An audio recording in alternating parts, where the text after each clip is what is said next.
Class 8 কোর্সে দেখি 1.1-এর বর্গক্ষেত্র সংক্রান্ত অঙ্কটা আমরা করব।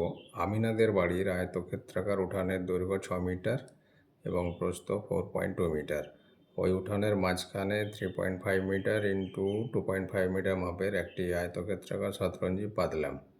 শতরঞ্জি বাদে বাকি উঠানের ক্ষেত্রফল হিসাব করি। তো এই অঙ্কটা আমরা বুঝবো কীভাবে, দেখো এইটা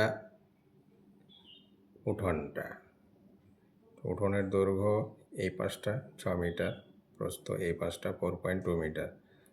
এটা শতরঞ্জিটা পাতা রয়েছে। এই শতরঞ্জির দৈর্ঘ্য 3.5 মিটার, প্রস্থ 2.5 মিটার। আমাদের বার করতে হবে এই যে স্পেসটা আছে এর ক্ষেত্রফল, এই স্পেসটার ক্ষেত্রফল। তাহলে আমরা জানি আয়তকার উঠানের ক্ষেত্রফল কি হয়, দৈর্ঘ্য ইন্টু প্রস্থ। দৈর্ঘ্য কত আছে 6 মিটার, প্রস্থ 4.2, গুণ করলে হয়ে যায় 25.2 বর্গ মিটার। একই রকম শতরঞ্জির ক্ষেত্রফলটা বার করব।